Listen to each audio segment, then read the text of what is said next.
ಯಾರೋ ಮರೆಯಪ್ಪೇನು ದೊಡ್ಡ ಬುದ್ಧರು ಹೊರಗಡೆ ಇದ್ದಾರೇನು? ಇದ್ದಾರೆ ಲಿಂಗ ಪೂಜಾ ವಿಗ್ರಹದಲ್ಲಿ ಲಿಂಗ ಪೂಜಾ ಮಾಡ್ತಿದ್ದಾರೆ. ಸ್ವಲ್ಪ ಇರಿ, ಸೂಚನೆ ಕೊಡ್ತೀನಿ ಗುರುಗಳಿಗೆ.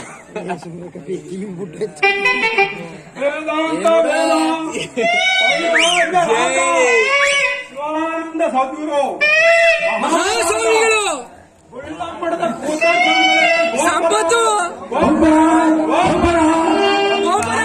ಕೂಗಿಕೊಳ್ಳದ ಕಾರಣವೇನು? ಗುರುಗಳೇ, ಇಬ್ಬರು ದಂಪತಿಗಳು ಮಕ್ಕಳ ಅಪೇಕ್ಷೆಗಾಗಿ ಬಳಿ ಬಂದು ನಿಂತಿದ್ದಾರೆ. ಅಪ್ಪಣೆ ಆದರೆ ವರ ಕೊಡ್ತೀವಿ. ಮಾಲಾ ಭಕ್ತ ಅವರು ಒಂದು ವೇಳೆ ಚೆನ್ನಾಗಿದೆ, ಕೆಲಸ ಪಾಸ್ ಆದ್ರೂ ಆಗ್ಬೋದು, ಒಳಗಡೆ ಬಿಡು. ಅಪ್ಪಣೆ ಗುರು. ಏನ್ ಬುದ್ಧಿ?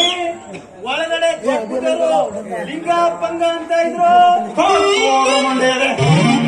ಸತತ 28 ವರ್ಷಗಳಿಂದ ಮಾಡ್ತಾರೆ, ಸೇವೆ ಮಾಡ್ಕೊಂಡ ಉಳಿದಿರೋ ನನಗೆ ಅವ್ರ ಲಿಂಗದ ಗೊತ್ತಿಲ್ಲ. ನಿನ್ಗೆಲ್ಲ ಗೊತ್ತ ಲಿಂಗ? ಅದಕ್ಕೆ ಹೇಳೋದು ನಿನ್ಗೆ ಎಲ್ಲದನ್ನು ಮಧ್ಯಕ್ಕೆ ಬಾಯಿ ಹಾಕೊಂಡು ಹೋಗ್ಬೇಡ ಅಂತ. ಸಣ್ಣ ಸಣ್ಣಗಳು ಹೇಳಿ ಕೇಳಿಸ್ಕೊಂಡ? 28 ವರ್ಷದಿಂದ ಅವ್ರವ್ರ ಲಿಂಗ ಅವ್ರವ್ರೇ ನೋಡ್ಕೊಂಡಿಲ್ವ?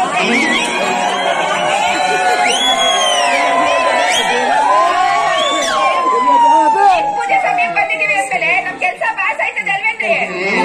ಹೌದು, ನಿಮ್ ಕೆಲಸನೂ ಪಾಸ್ ಆಗುತ್ತೆ, ನಮ್ ಗುರುಗಳ ಕೆಲಸನೂ ಪಾಸ್ ಆಗುತ್ತೆ. ಹೋಗ್ರಮ್ಮ.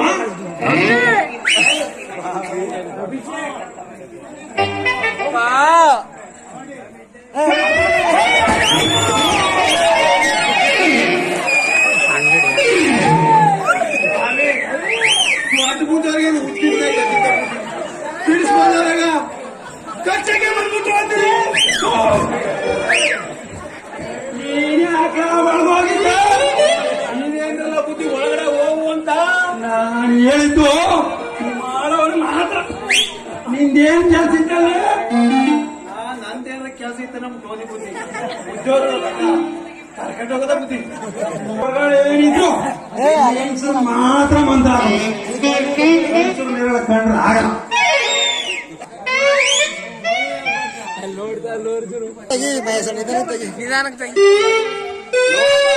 ಹೋಯ್ತು.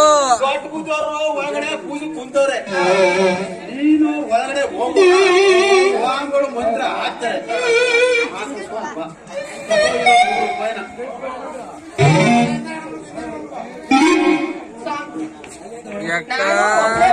ಒಳಗಡೆ ಮಂತ್ರ. ಅಯ್ಯೋ, ಈ ವಯ್ಯ ನೋಡ್ರೆ ಅವಾಗಿಂದ ಬರ್ಗೆಟ್ಟವನಿಗೆ ಆಡ್ತಾವನೆ. ಯಾಕೋ ವಾತಾವರಣನೇ ಸರಿ ಇಲ್ಲ. ಬಾ, ಹಾಕದಾಕ್ತಾರೆ, ಇಬ್ರಿಗೂ ಸೇರ್ಸಿ ಹಾಕ್ಲಿ ಬಾ. ಮಾಡಕ್ಕೆ ಬರ್ಲಮ್ಮ. ಎಲ್ಲ ಇವನ ಜೊತೆ ಹೋದ್ರೆ ನಮ್ಮ ಗೋರ್ನಾಳ ಮಾತ್ರ ನಿಂಗೇನು ಕೆಲಸ ಕೊಡಲ್ಲ. ಮಸಾಲ ಇಷ್ಟ. ನಾವು ಇಷ್ಟು ದಿನ ಪ್ರಯತ್ನ ಪಟ್ಟಿದ್ದನ್ನ ಒಣಸಂತೆಲ್ಲ ಮಾಡ್ಬೇಡ. ಸುಮ್ನೆ ನೀನ್ ಹೋಗು, ಸ್ವಾಮಿಗಳ ಹತ್ರ ಕೂತ್ಕೋ. ಅವ್ರು ಏನ್ ಪವಾಡ ಕೂಸ್ರು, ದೊಡ್ಡ ಸ್ವಾಮಿಗಳು ಏನ್ ಮಾಡ್ತಾರ? ಎಲ್ಲಾ ತರ ಮಾಡ್ತಾರೆ. ಆದ್ರೆ ನಮಗಂತೂ ಮಕ್ಕಳು ಬೇಕಪ್ಪ. ನನಗೆ ಅದ್ ಯಾವ ತಿಂಗಳು ನೀನು ಅಂತ ಕಂಡ್ಕೊಂಡವ್ರ ಹತ್ರ ಎಲ್ಲ ಹೋಗಿ ಹಾಕಿಸ್ಕ.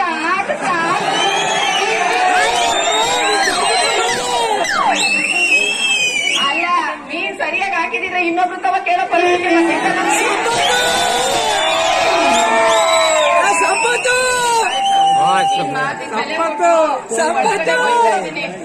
ಹಿರಿಯಾ. ಒಳಗಡೆ ಹೋಯ್ತಿದಂಗೆ ಅಲ್ಲ ಶಬ್ದ ಮಾಡಿದ್ರೆ ತಾನೆ ನಿನಗ್ ಗೊತ್ತಾಗ ಸರಿ. ಆಮೇಲೆ ಎಲ್ಲ ಮುಗಿದ್ಮೇಲೆ ಬಂದ್ಬಿಟ್ಟಿಯೇ ನೋಡು. ಮಂತ್ರ ಏನಾದ್ರು ನಿಧಾನಕ್ಕೆ ಹಾಕಿದ್ರೆ ಹಾಕಿಸ್ಬೋದು.